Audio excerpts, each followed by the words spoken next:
भारत परिषद का 34वां स्थापना दिवस आज लखनऊ के एक निजी भवन में बड़े ही धूमधाम से मनाया गया। वहीं इस अवसर पर भारी संख्या में कार्यकर्ता और पदाधिकारी मौजूद रहे।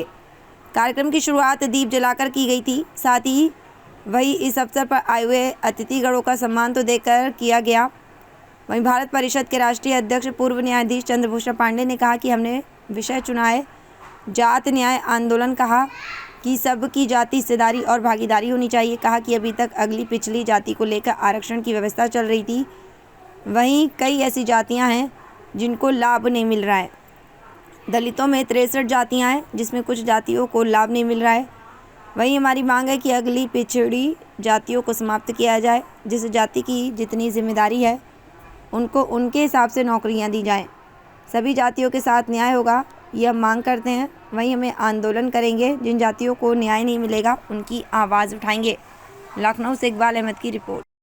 समिति बनाएंगे जिसमें हर जात के लोगों को शामिल करेंगे और उन लोगों को शामिल करेंगे जिनको अभी तक हक हिस्सा नहीं मिला, और गांव-गांव से लेके ये पूरे राष्ट्रव्यापी आंदोलन जाति न्याय के लिए शुरू करेंगे। इसीलिए इसका नाम दिया गया जाति न्याय आंदोलन।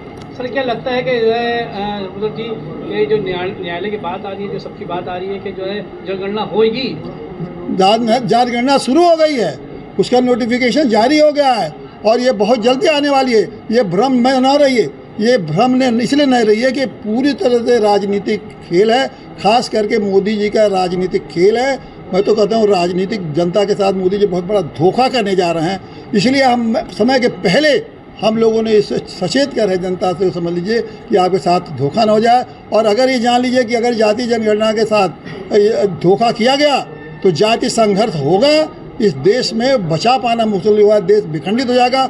और इसीलिए हम लोग सचेत कर रहे हैं कि देश को बचाना है तो जाति न्याय करिए, एक एक जाति को हिस्सा दीजिए, नहीं तो इस देश को नहीं बचा पाएंगे। हम लोग हमेशा संवैधानिक नैतिकता की बात करते हैं, इसीलिए संविधान के अनुरूप ये हम लोग कह रहे हैं कि हर जाति को हिस्सा दीजिए, नहीं तो देश नहीं बचेगा, फिर आपके हाथ से कुछ नहीं रहेगा और ये जाति नष्ट हो जाएगा और इस देश के ही लोग भारत को नष्ट कर देंगे। चुनाव से पहले लिस्टें गायब हो जाती है, जाति जनगणना किस तरह से होगी सर? जाति जनगणना के लिए कमीशन बनेगा, बहुत हजार लाखों लोग इसमें लगाए जाएंगे, ये चुनाव के तो ही होगा। ये आप भ्रम मत पालिए, ये पता नहीं, किसी को भ्रम नहीं होना चाहिए कि जाति जनगणना चाहिए, क्योंकि ये राजनीतिक मुद्दा है, ये समाज के लिए नहीं है। समाज के लिए रहता तो ये होता, राजनीतिक मुद्दा है, राजनीतिक लाभ उठाएंगे लोग। और ख़ास करके अब मैं कहना नहीं चाहता, लेकिन फिर भी आपने सवाल उठा दिया, ये मोदी जी का तनहा मुद्दा है। वो जाति जनगणना करा के 52% पिछड़ों को हिस्सेदारी करना चाहते हैं। उन पिछड़ों का जिसमें कि 79 जातियाँ हैं, जिसमें कि सिर्फ 5-6 जातियाँ लाभ उठाती हैं, उसमें 60 से ज़्यादा जातियाँ उसको कुछ मिलता ही नहीं है। वो लाभ उठा के अकेले भारत के नेता बनना चाहते हैं पिछड़ों को, तो फिर उसके बाद न उनको ज़रूरत रहेगी RSS की और न ज़रूरत रहेगी आपके हिंदू राष्ट्र की। और अकेले मोदी जी आजीवन जब तक चाहेंगे 52% वोट लेके देश के प्रधानमंत्री बने रहेंगे, कोई कुछ नहीं कर पाएंगे। आप लोग चिल्लाते रहेंगे, डंडा पीटते रहेंगे, मोदी जी का बाल बाका नहीं कर पाएंगे।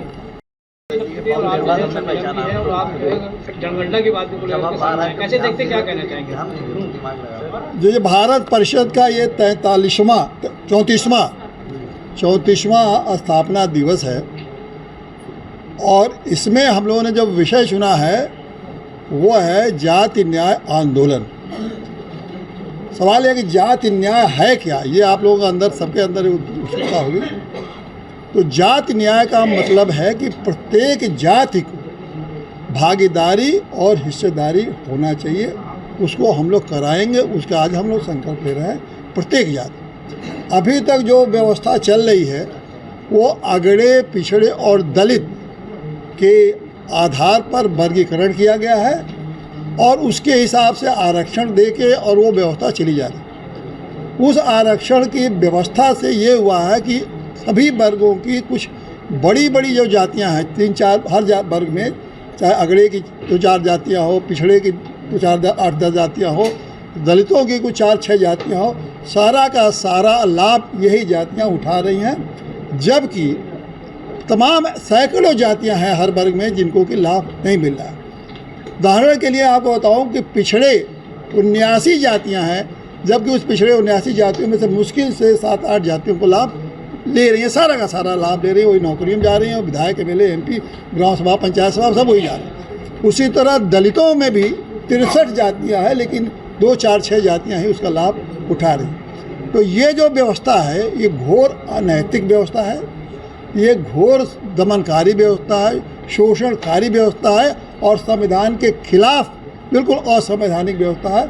तो इसको ख़त्म करके हम लोगों ने ये तय किया है कि हम हर जाति को उसकी संख्या के हिसाब से हम लोग उनको हिस्सेदारी और भागीदारी कराएंगे। और क्योंकि ये क्यों ऐसा अवसर आया, क्योंकि अब जाति जनगणना हो रही है, तो जाति जनगणना के बाद तो हर जातियों की संख्या आपके पास उपलब्ध रहेगा। ब्राह्मण से लेकर डोम तक की संख्या आपके पास उपलब्ध होगा। तो डोम को भी उस व्यवस्था में उतना ही हक है जितना कि ब्राह्मण को है। तो ब्राह्मण लोग तो हक पा रहे हैं, यादव तो सब ले रहे हैं, वर्मा ले रहे हैं, मौर्य ले रहे हैं, लेकिन डोम को कहाँ मिलेगा। उसी तरह तमाम मुस्लिम जातियाँ हैं, कंजर हैं, मुस्लिम जातियाँ, तमाम रंगरेज है, और ऐसे तमाम आप मुस्लिम जातियाँ जो कि पिछड़े जातियों में हैं, उनको भी कुछ नहीं मिला। वो भी अपने जात के नाम से जब जाति होगा तो उनको भी मिलेगा। तो हम लोगों की मांग है कि ये अगड़े पिछड़े दलित का जो विभाजन है या वर्गीकरण है, जो ख़त्म किया जाए और सभी जातियों को उनके संख्या के आधार पर उनके लिए पद, नौकरी, विधानसभा में स्थान, गाँव सभा में स्थान, पद और नौकरी सब जो है उनको जात के संख्या पर आधार पर दिया जाए। जिसकी संख्या भारी, जो पुरानी नारा है, जिसकी संख्या जितनी भारी उसकी उतनी हिस्सेदारी। तो इससे क्या होगा कि सभी जातियों को हक और हिस्सा मिलेगा, सभी जातियों के साथ न्याय होगा, और एक सबसे बड़ा सुखद बात होगा कि सब में भाईचारा होगा, सब में आपसी प्रेम होगा, राष्ट्र में एकता होगी, और सभी सशक्त होंगे, सभी संपन्न होंगे, और सभी जातियों को सम्मान मिलेगा। तो इसलिए हम लोगों ने जाति न्याय, और यही जाति न्याय है कि किसी जाति को हम छोड़े नहीं, सबको सम्मान और दिलाएं। अब इसके लिए हम लोग करेंगे क्या? करने के लिए हम